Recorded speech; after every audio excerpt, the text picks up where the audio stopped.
Anyway, here we are on the debrief. I'm travelling to a gig with the legend that is Akmal, ladies and gentlemen. Hello. It's good to be here. It's good to. For a legend, I was expecting a better car, but that's all right. I'm obviously not the legend that I believe that I am.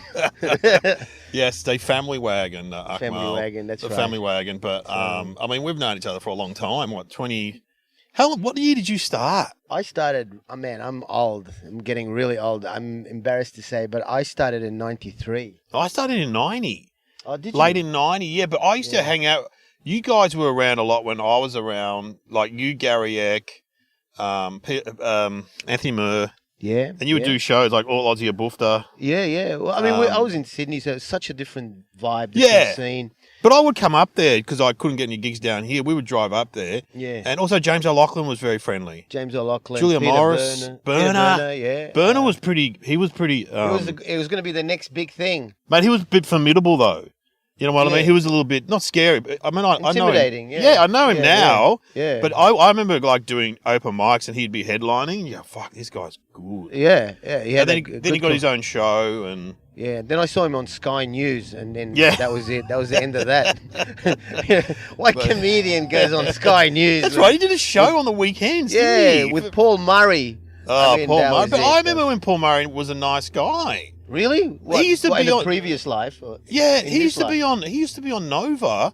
I went to New Zealand with him for the Lord of the Rings last movie. Right. They flew us over to interview Gandalf and stuff. Right. And he was just like a normal guy. Well, something happened and he turned into this right wing. He was like a sports reporter.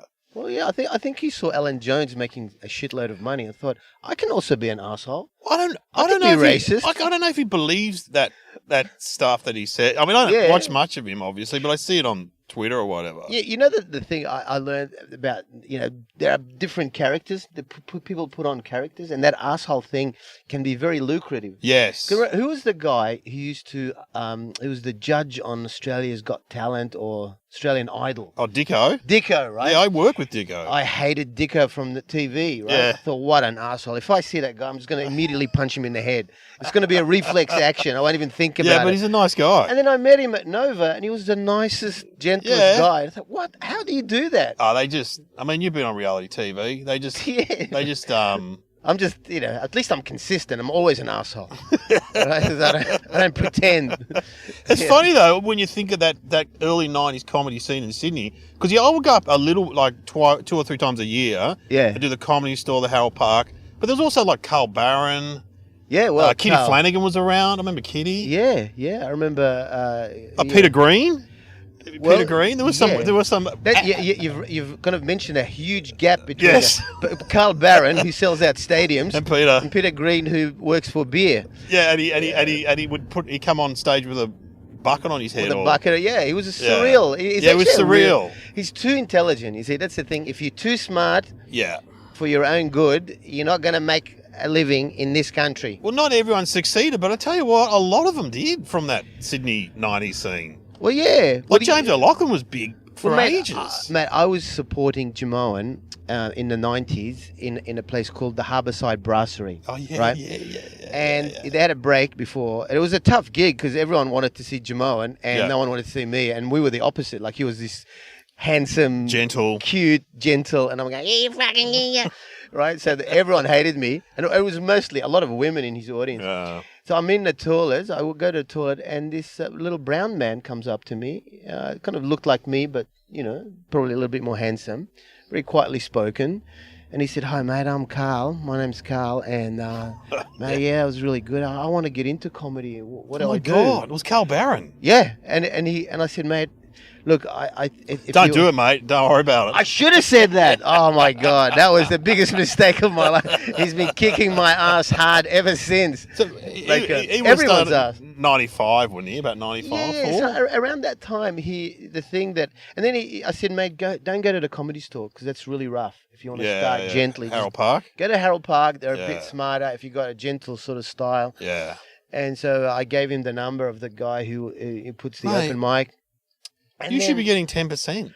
Mate, 10% of Carl Barron. I would be loaded. 10%, I would never have to work again. You wouldn't be going to the Grandview tonight with me. There's no way. I'll be happy with 1%. Oh, mate. You know, 0.5. that guy is enormous. But and then soon after that, Artie, my manager, put all these people on the footy show.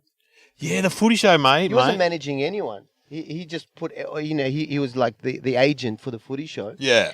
And I went on a footy show. And that's the New South Wales one, the NRL one, isn't it? It was with Fatty Vaughan. Yeah, Fatty Vaughan, and it was a big rating show. What was the other guy named? Mulo? Sterlo. Sterlo. Yeah, close enough. How'd you go on that? I went all right, but it's not. I learned something. It's intimidating, that show. It's really scary because the audience are not really there for it. But also, those hosts weren't really supporting you. If you were dying, they'd start laughing at you. Rub it in, yeah, absolutely. And I did okay, and everyone did okay. Everyone did all right, but then somehow Carl cut through. They were just like Jamone. He's like Jamone. Yeah. He nailed the 4-minute TV spot. And he was likable and relatable and wasn't threatening, wasn't aggressive. Everything he said would go, oh, yeah, I've done that. But had good jokes too. He did. You can't take anything away from him, but everyone had good jokes. Yeah, everyone did well on that show, but only he kept coming back again, and people went crazy for him. Yeah, I wonder how many spots he did on the footy show. The NRL footy show. He did maybe 10 all up. Not that many. But enough. Enough, and that was it. And he doesn't have to do anything anymore. No, he just tours. And everything's sold out. Oh, it's incredible. He's doing 20 palets. 20? Yeah, 20 or something like that, which drives Hughesy mad, who lives in the palais. My Cal Barron's doing 20 palets! Yeah, well, the thing I think it's 20 or 12. It's a lot. Mate, palais a big theatre. This is going to sound very bitter. We're sounding very bitter right now, but I'm not. I understand, it's very different. And but he did 12 shows, sold out shows at the State Theatre. Oh my God! That's 2,200 people a night. And then my manager Artie, who's also his manager, well, he could get rid of everyone and keep Carl, and he'll be fine. And he said, "Mate, they had to leave the State Theatre because someone else was there. Otherwise, they could have kept going." And he said, "I'll put you in the Kudos Bank Arena, 15,000." And I remember, talking to Artie, and I'm going, "Man, do you think he'll sell it out? He just did 12 shows." And he goes, "Well, we'll see." Mate, he sold it out, and they put a second show on, and that sold out, right?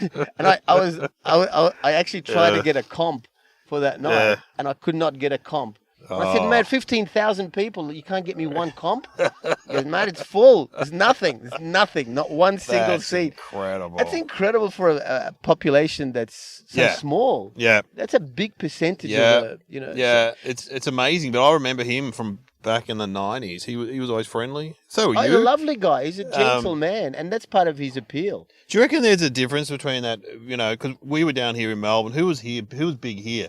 Greg Fleet, Anthony Morgan, Wendy Harmer, Rachel Berger, Judith Lucy was big down here. Yeah, in the 90s, definitely. And then there was people like Tim Smith, Stubbsy, Gilbo. So it's sort of a little bit different from Sydney, but not that different, I reckon. No, not that. I mean, the profile people were not typical Sydney. Like, Carl's not typical Sydney back in the 90s. Nah. Typical Sydney was like Gary Who. And they're more attack kind of. Yeah. And, comeback humour and fuck you kind of thing. A bit aggressive. And you had to survive.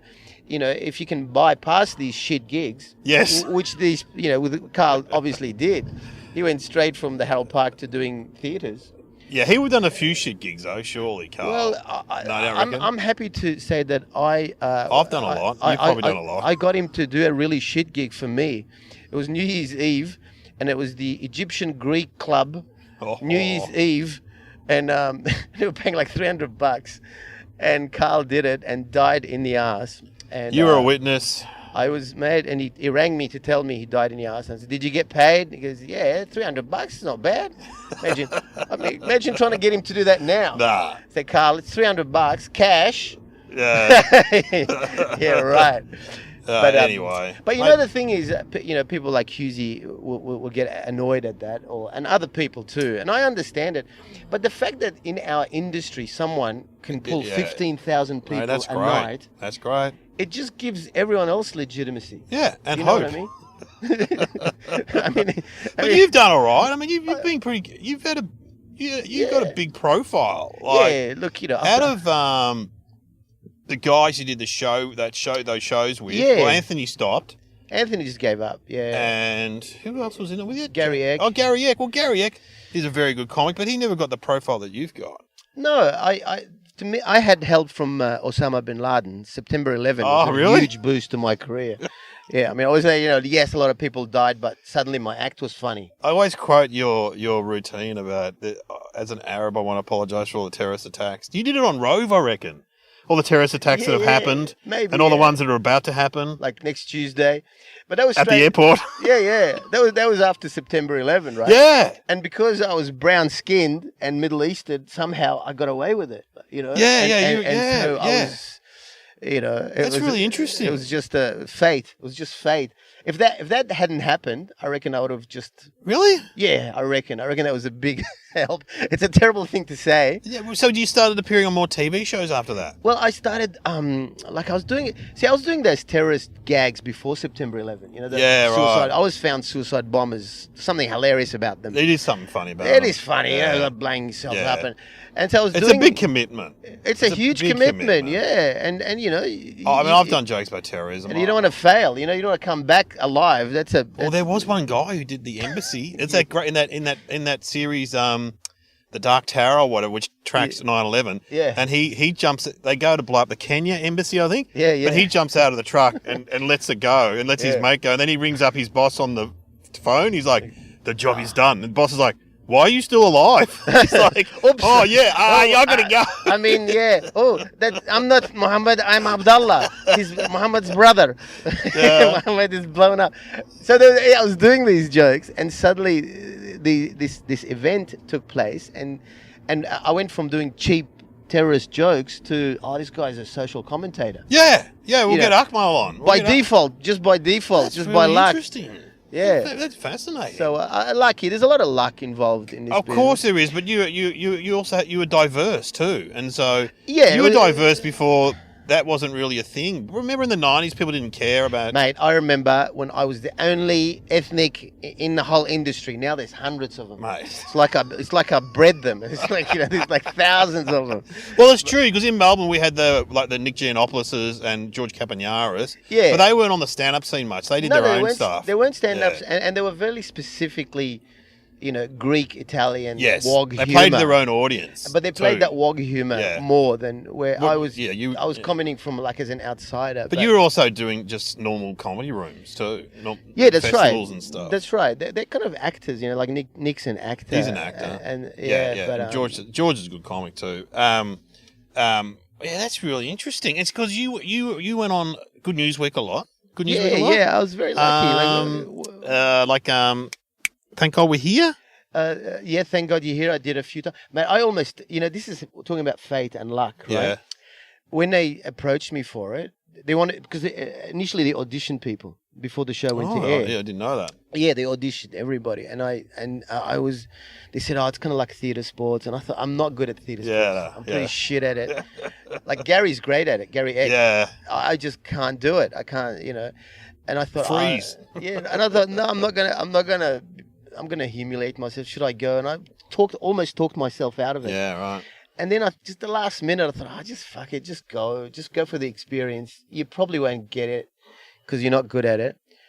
And I went on, and it was totally different to theatre sports. It was completely focused on you, which, comedians love. Yeah. And that was a big turnaround. If I had not shown up to that audition, they wouldn't have bothered again. I never did that show. That was a great show. What scenario did you get on your first one? Can you remember? The first one, I got a dodgy doctor, which is perfect because my family's filled with dodgy doctors. Your dad's a doctor. My brothers. Oh, your brother's right? a doctor. Yeah. And we got cousins in the family who wanted to be doctors so badly that they just didn't go to uni.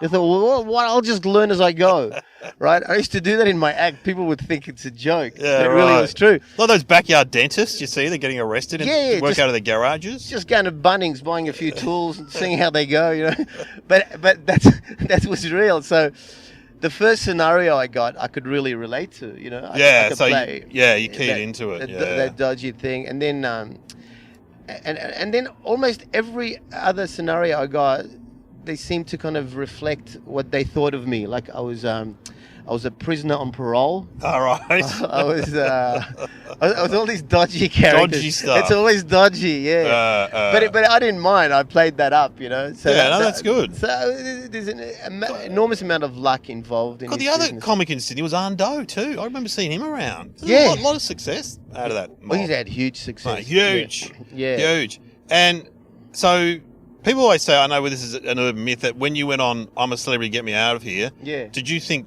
it was just like a set? You weren't going to really go in the jungle? No, I knew, right. But I look, I'm a fucking idiot, right? Because I never think things through properly. No, well, right? Yeah. So anyway, I turned it down the first 2 years, I think. Then the third year, they kept asking me, and the money goes up. Well, I didn't even know what the money was. I just thought, this is not for me, right? I'm not gonna humiliate myself. But then, my accountant forgot to put in my tax for 3 years in a row, right? So I didn't even have enough money to pay the fines, let alone the tax. Right, yeah. And then they offered me this show, and I thought, oh fuck, I better do it.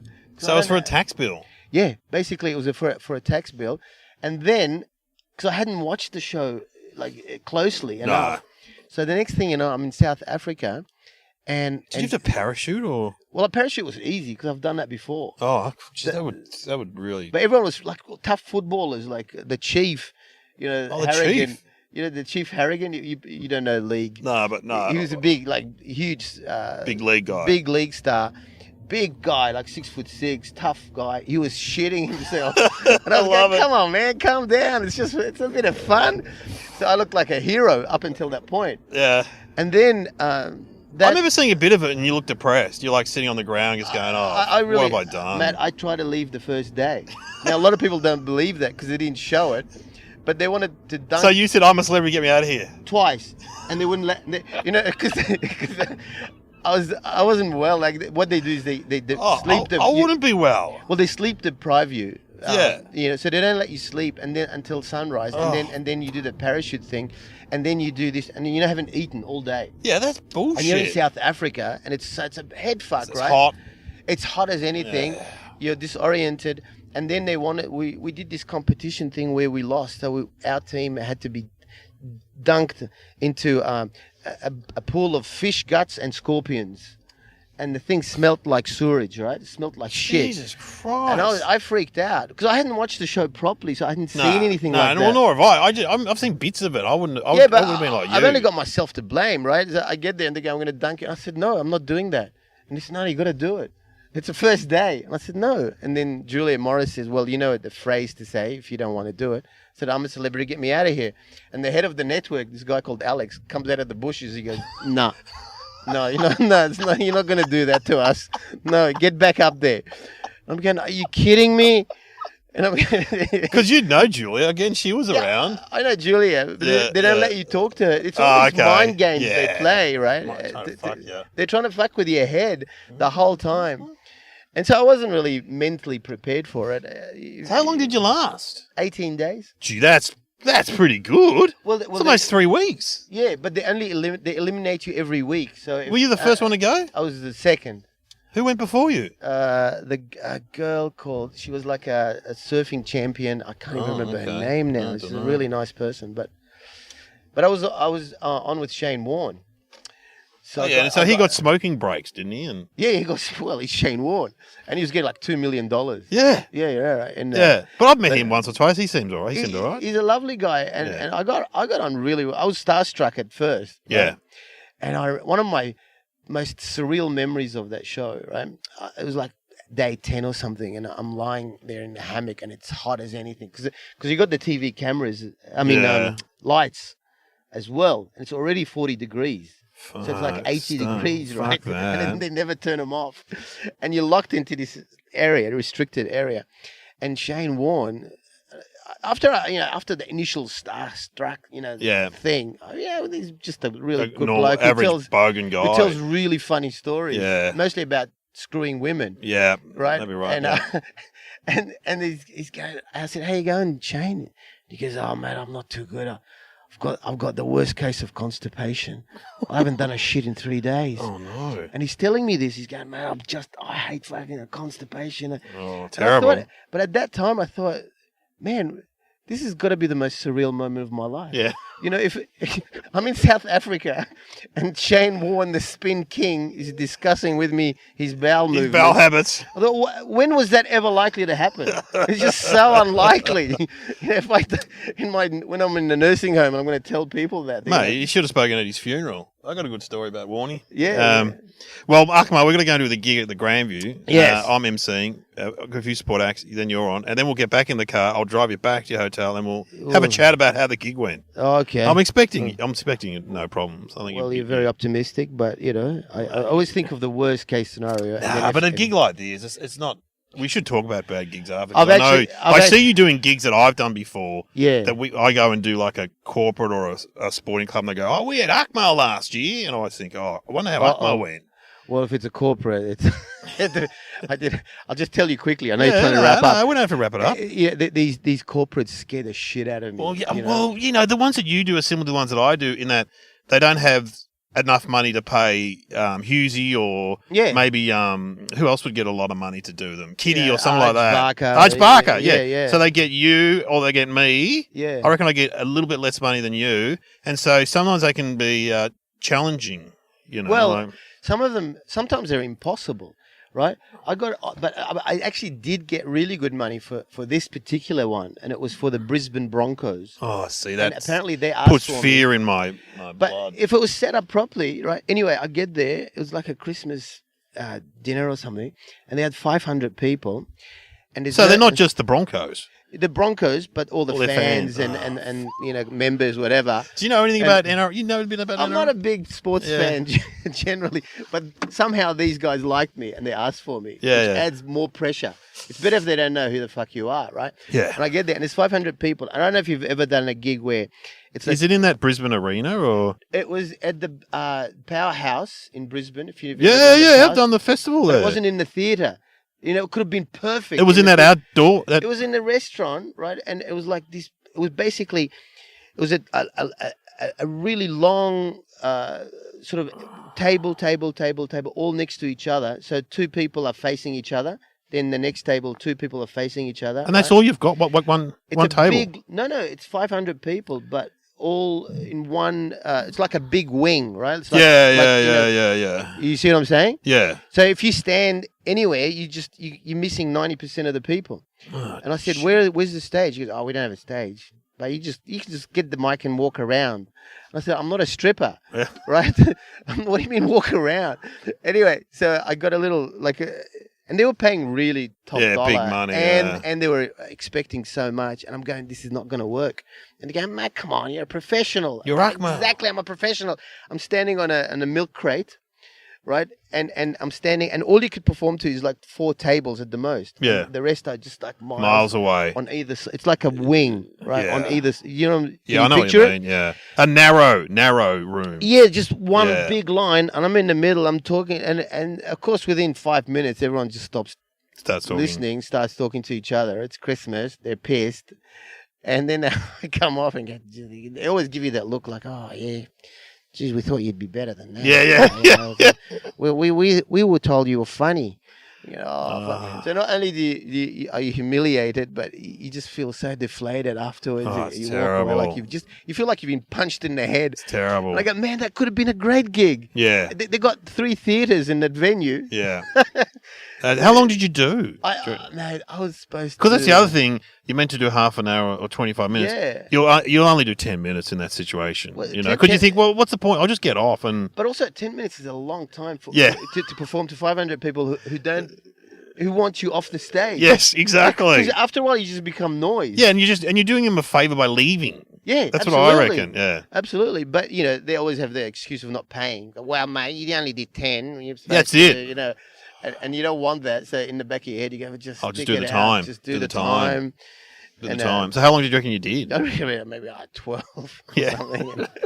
And all these players who are like, fans, just were not even looking at me, just shaking their heads. We should have caught Carl Barron. He wouldn't have done it. He wouldn't have done it, though. Of course he wouldn't have done it, yeah. He's smarter than us. No, anyway. Yeah, that sounds like, gigs I've done. Anyway, this will be great tonight.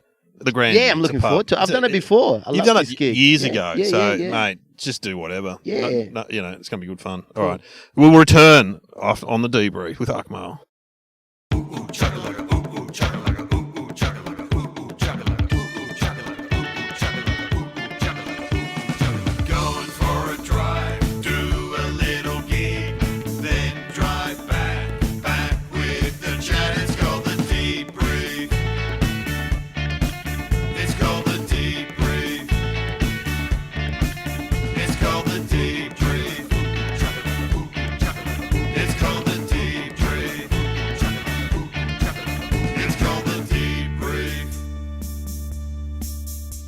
We're back. We've done the gig. Akmal was brilliant. Wow, that was all right. It was all right. Mate, it was good. Mate, you did very well. And there's some. I hadn't heard.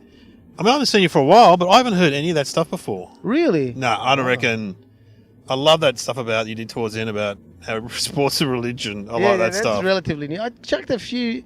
When it's a good night, you get confident. You go, yes. Chuck this new bit in. Yeah. And that's a good thing to do. Don't do it in a bad night, because if it doesn't work, you lose confidence. You go, I'm not doing that again. No, you're hilarious. And there was a regular, there was a common theme. There was a guy sitting down the front who the light was hitting pretty hard. He was about 60 something. Yeah. And he was a cop. Yeah. But I couldn't crack him. And but you cracked him, I reckon. He was laughing a bit. He was smiling. That's the most I got out of him. Yeah. Bad.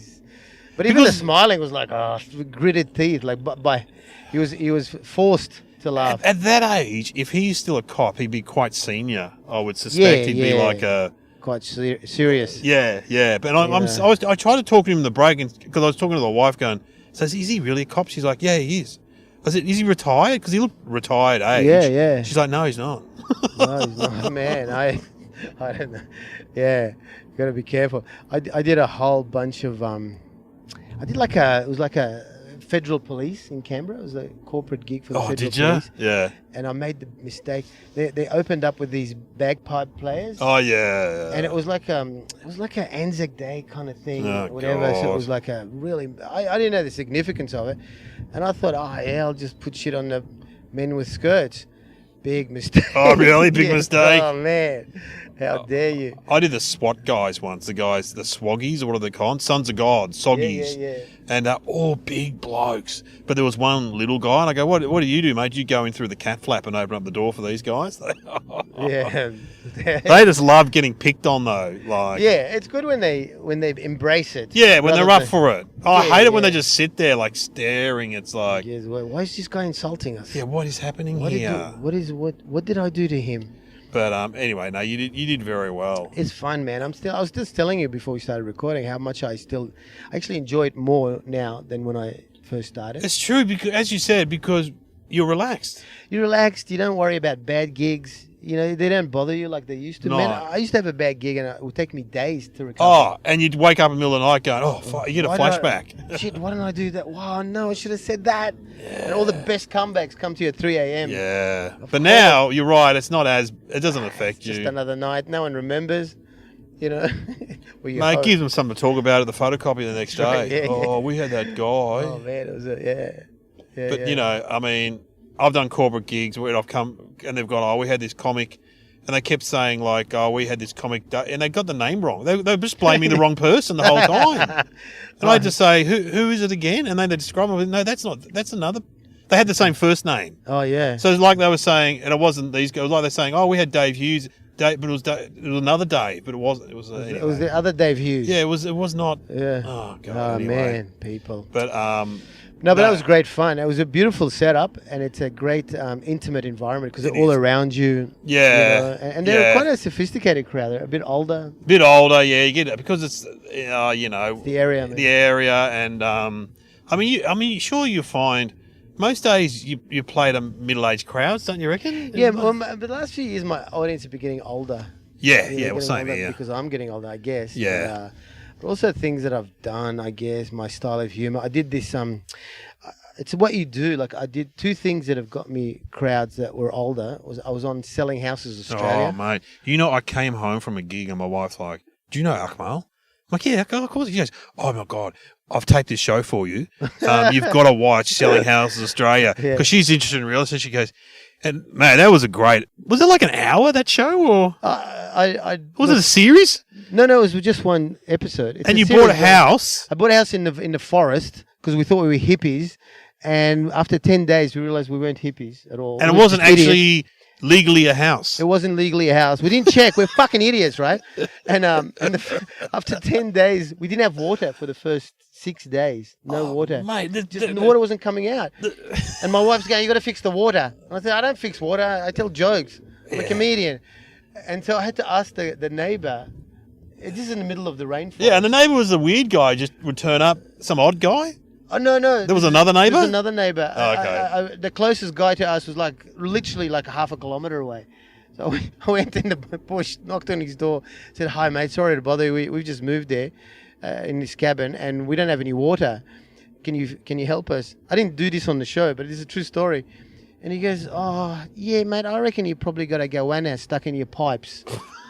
I said, what? He goes, yeah, what you got to do is go up, because they come in to get a drink of water and they get trapped. They get stuck. So you got to go up the hill, unlock the pipes, pull the animal out, probably a goanna, be dead, and then put the pipes back in. You'll get water straight away. And I actually said this. I must look like an idiot. I said, oh, man, can you do it? Yeah. He goes, nah, I'm busy. So as soon as I went back to my wife, Kate, and she goes, what did he say? I said, he said we have to move tonight.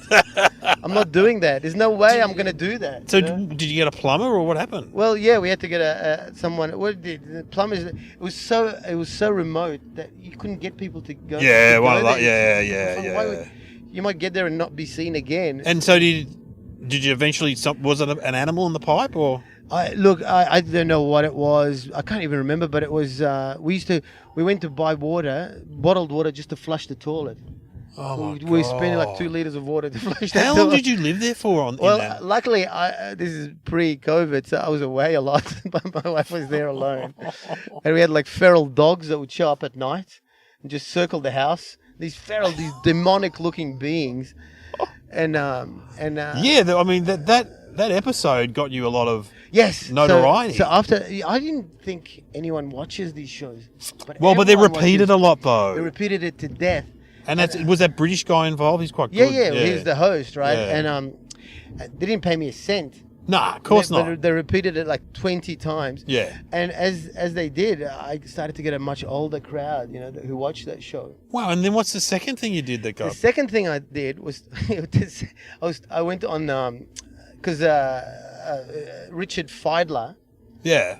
Who does the conversation? Yeah. He saw the show and thought it was hilarious, and he said, "Come and talk about it." So I went and talked about it for an hour, and it was I think it was the third highest rated. That's a huge podcast and radio show. It's like 5 million people. Yeah. So those two things, my big fuck up with the house, we almost paid for all the losses by ticket sales. Wow, that's good. People would go, tell us about the house. Have you sold your house yet? That's all they wanted to hear about.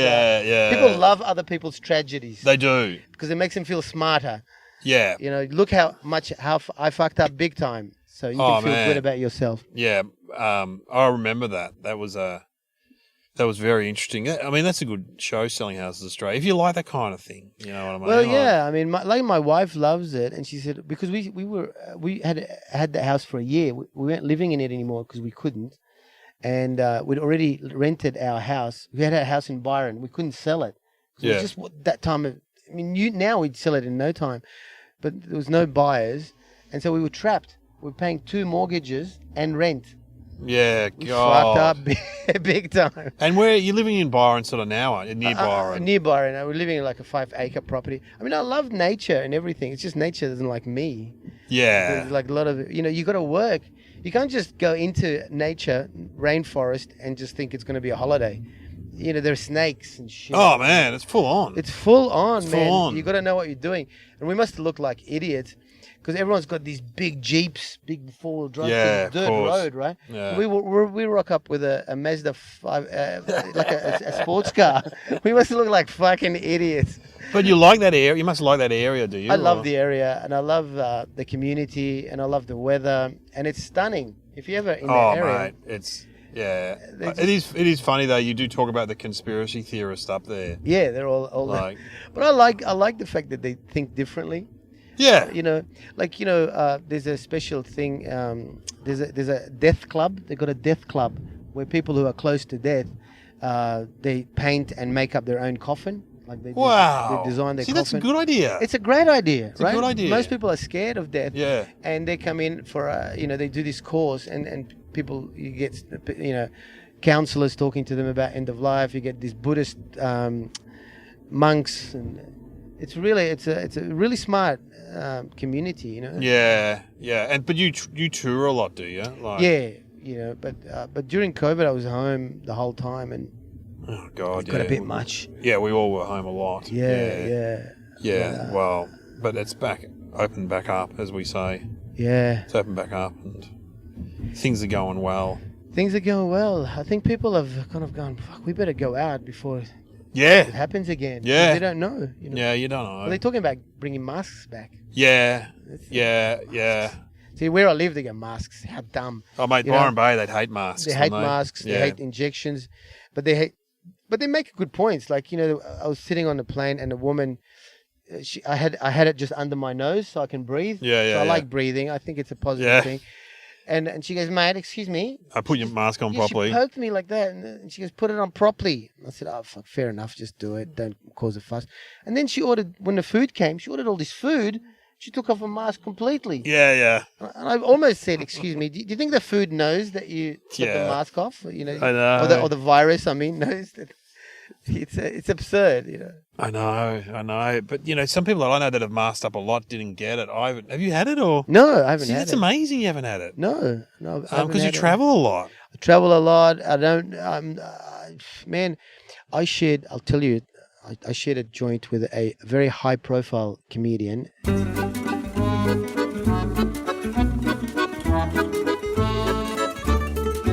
And the next day, he had COVID.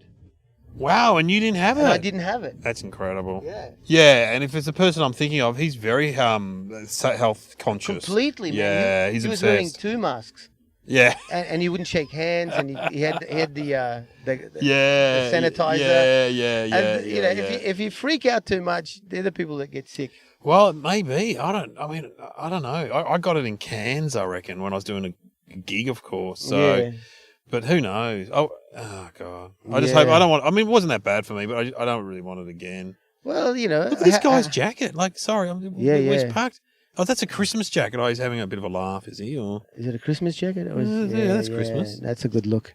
Some Some people just don't know. No, they don't know. Well, I'll ask you. I ask everyone these questions, and then we can wind up because you've got to go relax in the beautiful motel you're staying in. Look, I've got a very beautiful. Did you get sick of traveling though, or no? I actually enjoy it. I really love the constant change. Yeah. If the gigs are going well, I love the travel. Yeah, I love being in new places all the time. Especially, there's not many places that I haven't been now, but. Well, you talk about Whyalla. I've done a gig in Whyalla. Yeah. That is that's in the middle of nowhere in South Australia. Yeah. You fly in, and it's just dirt everywhere. If you wear a white shirt, you go home and it's no longer white. It is dirt colour. Whyalla Chamber of Commerce gig. Yeah. And it was like, they were great, but man, that is in the middle of nowhere. Yeah, and people live there, and you can't go, mate. And it was booming though. The guy took me on a tour because of all that industry. There's like gas and stuff. There's a lot of money to be made. But the 60s or the 70s, it was like a boom town. Yeah. Like you see photos of it, it's like, oh my God. And you can't go up to the locals and go, why the fuck do you live here? No. Do you know there's nicer places just not far from you? It's an interesting place. Yeah. And try to, because there's so much, there's a lot of money in that area, in these mining towns. Yeah. Everything's so expensive. Yeah. So I got an ice cream. Me and my friend got an ice cream, and she goes, that's $18. It's like a cone. Not even like, it was nothing fancy. And I said, well, I thought she was joking because she's recognized me as a comedian. People fuck around. I go, no, really, how much? She goes, $18. Fuck, what? I'd already licked it. So it's too late. Yeah, it's funny. Okay, my questions are, what went well tonight and why? Like in your gig or whatever. What went well tonight? I think I'm happy. I'm always happy to try new bits. So there was a couple of new bits. I think they went all right. They went better than I expected because I hadn't really rehearsed them in my head.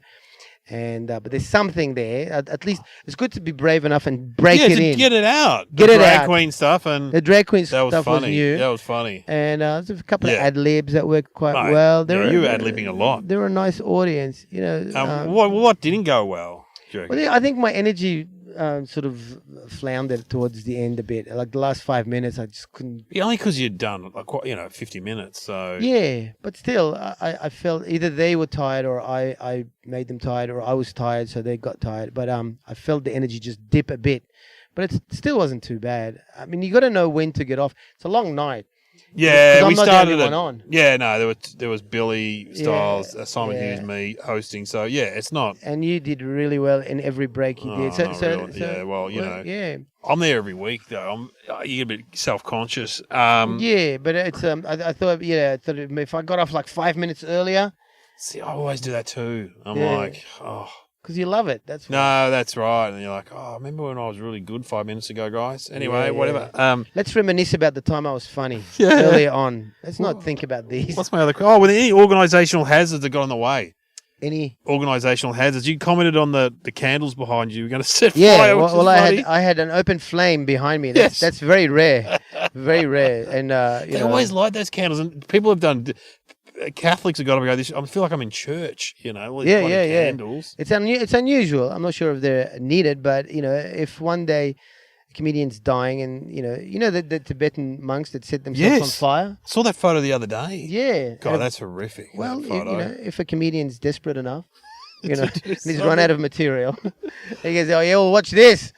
And then, as long as he's got no one following him, because that's very hard to follow. That's hard, man. You couldn't follow that. Because people will just keep talking about the guy who set himself on fire, and they won't be listening to a word he's saying. Well, it was like the comedian there was a comedian who followed the Beatles on Ed Sullivan. Yeah. There was a comedian who had to go on after the Beatles. Oh, it was. Did you see that movie? Can you imagine seeing that lineup and going, I'm after the Beatles? Can I go on first? Yeah. But they wouldn't have. No. Yeah. You can follow you're good, man. You can follow the Beatles. Yeah. Have you seen that movie called Walk Hard? Oh, the dude. It's what's his name, isn't it? John C. Reilly. Yeah. I love him. No, he had to follow Elvis. Oh, really? Yeah, and killed. He kicked Elvis's ass in the movie. Oh, not God. for real. Couldn't imagine that. That is Nothing. And what's the last one? How can we do better next time? How can I do better? Well, all of us in general. All of us. Well, with me, I'd be more disciplined.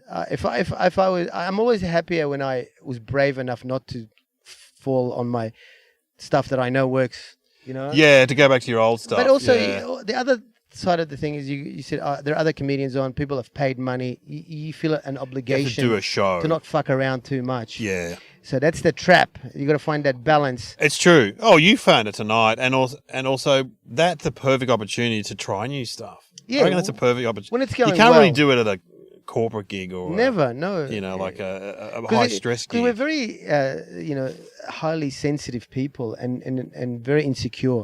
And if you try a bit that you thought was good and potentially could have been, and it dies that night, chances are you won't do it again. Yeah, you got to do it in the right. That's right. In the right frame of mind. Oh, well, good to see you, Akmal. Really good to see you. Thank you, David.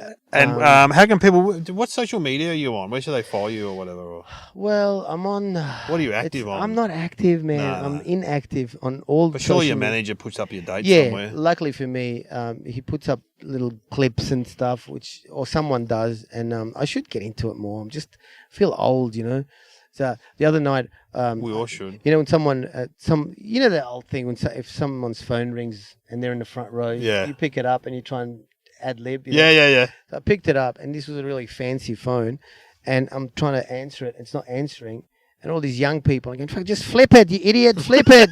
I'm going, "What do you mean flip it? What? Just flip it." And you realize how I'm old. Yeah, you're old. Well, there was a guy texting, wasn't it, when you came on? And what did you say? You waiting for a kidney? Yeah, I hope this is an important text. Because, a person's performing for you and you're fucking texting. Yeah. I find that so rude. Oh, man. Man. You can't take these things personally. No, that's what I said. Unless you're a doctor. That's what I say. You're a doctor or even a plumber. Maybe there's an emergency, Yeah. Oh, God. The other one is, I said once, and when you say something and you go, fuck, I've said the wrong thing here. This woman was texting, and I said, I said the wrong thing. I understand. And it went horribly wrong. I said, you're too ugly and you're too old for Facebook. So I was a bit angry that she did that because she just wouldn't look up. And then instead of people laughing, everyone, oh. They got angry, yeah. And that was like, that was the opening. Fuck, that was all down here. They're trying to pick things up from there. I remember doing a gig at the Comedy Club in Carlton, which you would have done years ago. This woman's phone rang, and I went to grab it, and she said, "Don't, it's my daughter. She's in hospital." I went, "Oh, yeah. Thanks for that." No, I've had that too. He goes, "What are you texting?" "Oh, my brother is dying of cancer, and we're just checking on it." Why do you have to share that? Yeah. I mean, why do you have to fuck everyone's night up? Keep that to yourself. No, selfish. Thanks. Anyway, Akmal, thanks for coming on the podcast. Thanks for doing the gig. Thank you for having me, man. I'll see you again. As usual. Akmal, ladies and gentlemen. Thank you very much.